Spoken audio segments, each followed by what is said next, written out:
Pemirsa, kereta api masih menjadi moda transportasi favorit warga jelang perayaan liburan Natal dan Tahun Baru.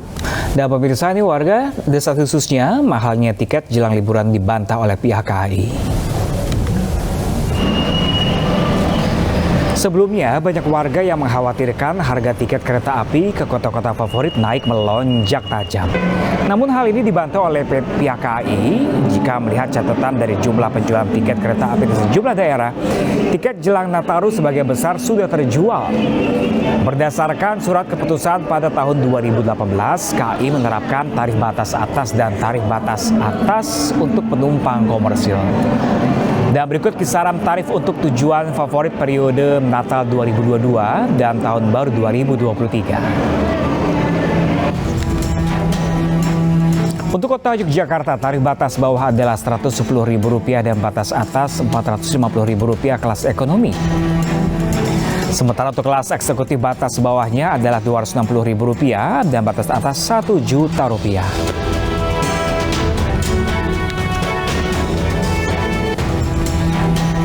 Sementara untuk kota Solo, kelas ekonomi batas bawahnya Rp110.000 dan batas atas Rp450.000. Kelas eksekutif Rp260.000 dan batas atas Rp1.000.000. Tujuan kota Semarang, batas bawahnya Rp90.000 dan batas atas Rp400.000 untuk kelas ekonomi.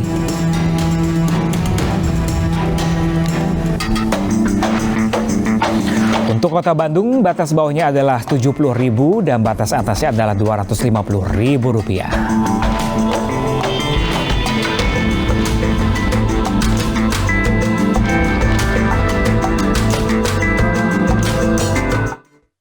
Sementara itu, pemirsa, PT KAI memperbaharui persyaratan bagi para penumpang. Ya, aturan baru ini dikhususkan bagi anak berusia 6 hingga 12 tahun. Bagi anak berusia 6 hingga 12 tahun yang belum vaksin, dapat menggunakan kereta api dengan syarat memiliki surat keterangan belum mendapatkan vaksinasi dari puskesmas atau fasilitas pelayanan kesehatan dengan alasan tertentu atau harus didampingi orang dewasa yang sudah divaksinasi booster. Aturan ini disesuaikan dengan surat edaran dari Kementerian Kesehatan tentang kesiapan menghadapi libur Hari Raya Natal dan Tahun Baru 2023.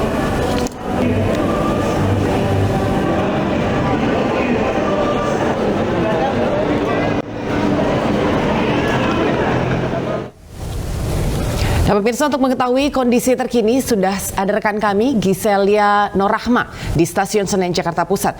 Ya, Gisel, apakah saat ini sudah mulai terlihat keramaian di stasiun tempat Anda berada sekarang?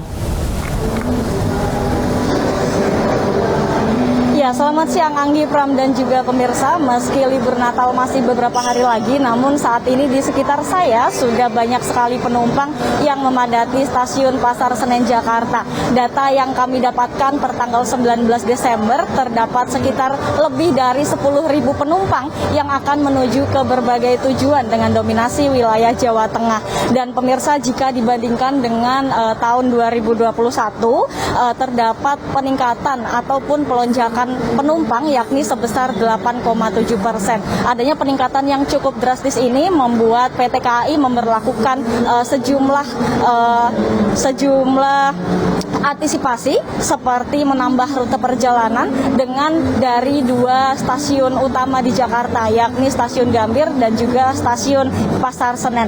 Adapun 20 kereta api tambahan, yakni 10 kereta api dari Stasiun Gambir, 8 kereta dari Stasiun Pasar Senen, dan 2 kereta lainnya dari Stasiun ke Jakarta Kota. Bahkan pemirsa, dari PT KAI Daop 1 Jakarta juga akan menambahkan sebanyak 736.000 tiket yang nantinya akan disediakan pada mulai tanggal 22 Desember 2022 hingga 8 Januari 2023. Dan juga pemirsa, ada pun beberapa aturan baru yang diterapkan oleh PT KAI, yakni bagi penumpang yang berusia 18 tahun ke atas harus wajib melakukan vaksin dosis ketiga. Kemudian untuk usia 6 hingga 17 tahun ada Kemudian untuk usia 6 sampai 17 tahun wajib sudah melakukan vaksin dosis kedua. Kemudian yang terakhir yakni untuk balita tidak diwajibkan melakukan vaksin lengkap ataupun tes PCR, namun wajib dengan pendampingan yang memenuhi persyaratan perjalanan. Sementara itu yang dapat kami laporkan, kembali ke studio Anggi. Gisel Nur Rahma melapor langsung dari Stasiun Pasar Senen, Jakarta. Terima kasih rekan Gisel. Jelang libur Nataru, penumpang dari berbagai moda transportasi mulai meningkat signifikan. Ya, salah satunya terpantau dari moda transportasi udara atau Bandar Udara Soekarno-Hatta, Tangerang, Banten. Sebagian besar penumpang yang terpantau di Bandara Soekarno-Hatta tidak lain adalah keluarga. Mereka ingin menikmati libur Natal dan Tahun Baru 2023 di kampung halamannya masing-masing. Selain libur Nataru, meningkatnya jumlah penumpang dipengaruhi bersamaan dengan libur sekolah. Pada masa liburan tahun ini terjadi peningkatan penumpang dari 110.000 menjadi 120.000 dan pengelola bandara pun memprediksi puncak peningkatan penumpang yaitu pada tanggal atau 2 hari jelang Natal, yaitu sebesar 12%. Namun di sisi lain, penumpang pun mulai mengeluhkan tingginya harga tiket yang mereka dapatkan.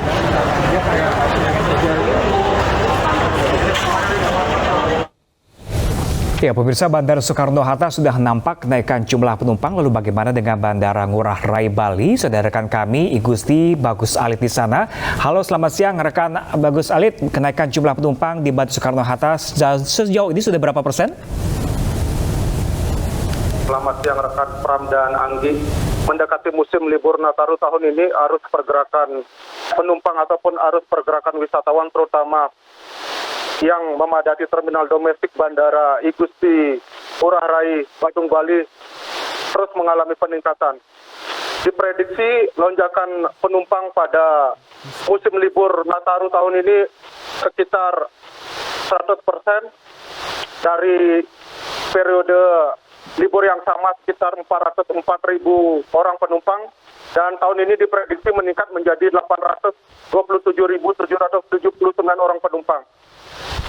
Selain itu, tambahan penerbangan melalui Bandara Igusti Ngurah Rai juga mengalami peningkatan signifikan sekitar 509 penerbangan tambahan, di mana 596 diantaranya dari rute domestik dari sejumlah kota di Pulau Jawa, ditambah 3 internasional dari Singapura dan Malaysia. Demikian. Baik, terima kasih Igusti Bagus Alit yang melaporkan langsung dari Bandara Ngurah Rai Bali. Selamat bertugas kembali. Pemirsa, DKI Jakarta menempati posisi pertama provinsi dengan potensi gangguan dan hambatan pemilu dengan klasifikasi rawan tinggi. Ya, hal tersebut didapatkan dari hasil indeks kerawanan pemilu dan pemilihan serentak yang dirilis Badan Pengawas Pemilihan Umum. Setidaknya ada 5 provinsi yang masuk dalam kategori kerawanan tinggi dalam pemilu dan pemilihan serentak 2024. DKI Jakarta berada di tingkat tertinggi mencapai 88,95%. Di posisi kedua ada Sulawesi Utara 87,48%, disusul Maluku Utara 84,86%, kemudian Jawa Barat 77,4% dan terakhir Kalimantan Timur 77,04%.